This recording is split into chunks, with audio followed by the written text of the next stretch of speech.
சுட mutton biryani ready ஆயிடுச்சு. கறி எவ்வளோ சாஃப்டாக பஞ்சு மாதிரி வெந்திருக்கு பாருங்கள். அவங்கள எடுத்து இப்படி போட்டு முட்டையை கொஞ்சம் பிஞ்சு இப்படி போட்டு ஆனியன் ரைத்தாவை எடுத்துகிட்டு சிக்கன் 65 நல்லா சூப்பராக வந்திருக்கு. அவங்களையும் இப்படி எடுத்து போட்டு ஒரு பைட் பண்ணி பார்க்கலாமா.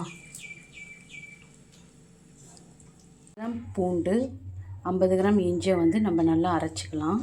பிரியாணி மசாலா பார்த்துடலாம். 5 ஏலக்காய், 10 லவங்கம், ஒரு பட்டை இவ்வளோ எடுத்துக்கலாம். இதை நல்லா மிக்சியில் போட்டு ஃபைன் பேஸ்ட்டாக அரைச்சிட்டு வந்துடலாம்.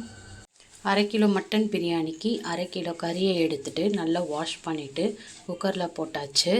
இதை நல்லா ஃப்ரை பண்ணிவிட்டு ஒரு 5 விசில் நம்ம கொடுத்துடலாம். கறியை போட்டாச்சு. 1 ஸ்பூன் எண்ணெய் ஊற்றிக்கலாம். மட்டனோட கலர் மாறின உடனே நம்ம கொஞ்சம் புதினா, ஒரு 15 புதினா போட்டுக்கலாம். காஷ்மீர் மிளகாய், இஞ்சி, பூண்டு, பட்டை, லவங்கம், ஏலக்காய் போட்டு அரைச்சோம் இல்லையா, அந்த பேஸ்ட்டு ஒரு ஸ்பூன் போட்டுக்கலாம். நல்லா ஃப்ரை பண்ணிக்கலாம். இஞ்சி பூண்டு நல்லா வதங்கின உடனே ஒரு 1/2 ஸ்பூன் லெமன் ஜூஸ் விட்டுக்கலாம். ஒரு 100 ml தயிரையும் ஊற்றிக்கலாம். 10 நிமிஷம் ஸ்லோ ஃப்ளேமில் அப்படியே குக் ஆகட்டும். 10 நிமிஷம் நல்லா கொதிச்சிட்டாங்க. இன்னும் 1 டம்ளர் தண்ணி ஊற்றிக்கலாம். 5 டம்ளர்லேருந்து 1 டம்ளர் எடுத்துட்டேன். அந்த தண்ணி தான் அது. ஊற்றிட்டு ஒரு 10 விசிலுக்கு வேக விட்டுக்கலாம். 3 ஸ்பூன் எண்ணெய், 3 ஸ்பூன் நெய் ஊற்றியாச்சு. நெய்யும் நல்லா காஞ்ச உடனே ஒரு 1/2 கிலோ சின்ன வெங்காயம் கட் பண்ணி போட்டாச்சு மெலிசா. சின்ன வெங்காயத்தில் செஞ்சு பாருங்கள், செம்ம டேஸ்ட்டாக இருக்கும். நல்லா ஃப்ரை பண்ணணும் வெங்காயம். இப்போ தான் நம்ம எந்த அளவுக்கு ஃப்ரை பண்ணுறோமோ அந்த அளவுக்கு பிரியாணி டேஸ்ட்டாக இருக்கும். இது கண்ணாடி பதம் ஸ்டேஜு. இன்னமும் வதங்கணும் நல்லா, அப்போ தான் டேஸ்ட்டு செம்மையாக இருக்கும். 1/2 கிலோ வெங்காயம் 1/4 கிலோ ஸ்டேஜுக்கு மாறணும். எவ்வளோ நல்லா வதங்கியிருக்கு பாருங்கள். இந்த ஸ்டேஜில் 3 ஸ்பூன் அந்த காஷ்மீர் மிளகாத்தூள், இஞ்சி பூண்டு, பட்டை லவங்கெல்லாம் அரைச்சோன்னா அதை போட்டுக்கலாம். 3 ஸ்பூன் போட்டுக்கலாம். இதையுமே நல்லா பச்சை வாசனை போகிற வரைக்கும் ஃப்ரை பண்ணிக்கலாம்.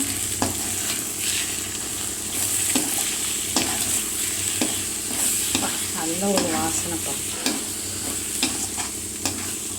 4 பச்சை மிளகாவையும் போட்டுக்கலாம். ஒவ்வொன்றும் ஒவ்வொரு ஸ்டேஜில் போடும்போது தான் அதோட ஃப்ளேவர் இறங்கி உங்கள் பிரியாணி அட்டகாசமாக இருக்கும். மிளகா ஃப்ரை ஆகிட்ட பிறகு இந்த புதினா ஒரு கைப்பிடி அளவு போட்டுக்கோங்க.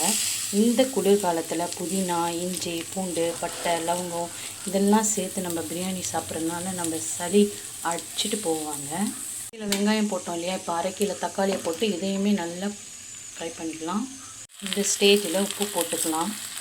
ஏற்கனவே கறி வேகிறதுக்கு நம்ம உப்பு போட்டிருக்கோம். இப்போயும் உப்பு போடுறோம், பார்த்து திட்டமாக போட்டுக்கோங்க. மசாலா வதங்குற கேப்பில் நம்ம பிரியாணி அரிசி எடுத்துக்கலாம். 1/2 கிலோ பிரியாணி அரிசி, 5 கிளாஸ் தண்ணி, 1 கிளாஸ் தயிர் ஊற்றிட்டோம். அதாவது 3 கிளாஸ் அரிசினா 6 கிளாஸ் தண்ணி. இவங்கள அரை மணி நேரம் ஊற வச்சுக்கலாம். ஊற வச்ச பிரியாணி அரிசியை நம்ம பிரியாணி குண்டான கொட்டிடலாம். பிரியாணி அரிசி கூட வெந்த மட்டனை சேர்த்துக்கலாம். இந்த மசாலாலாம் நல்லா பச்சை வாடை போயிடுச்சு. தக்காளி நல்லா குழைவாயிடுச்சு. இவங்களையும் எடுத்து நம்ம அந்த பிரியாணி குண்டால சேர்த்துடலாம். நல்லா கலந்து கொடுத்தாச்சு. இப்போ நம்ம ஹை ஃப்ளேமில் வச்சு நல்லா கொதிக்க விடலாம். ஒரு பக்கம் தோசைக்கல்லையும் டம் போட்டாச்சு. கொதிக்க ஆரம்பிச்சிருக்காங்க. இவங்களை அப்படியே தூக்கி தோசைக்கல் மேலே வச்சு டம் போட்டுடலாம். தோசைக்கல், பிரியாணி குண்டா மேலே தண்ணி வச்சாச்சு. ஒரு 20 நிமிஷத்துக்கு ஸ்லோ ஃப்ளேம்லேயே இருக்கட்டும். சுட மட்டன் பிரியாணி ரெடி ஆயிடுச்சு. கறி எவ்வளோ சாஃப்டாக பஞ்சு மாதிரி வெந்திருக்கு பாருங்கள்.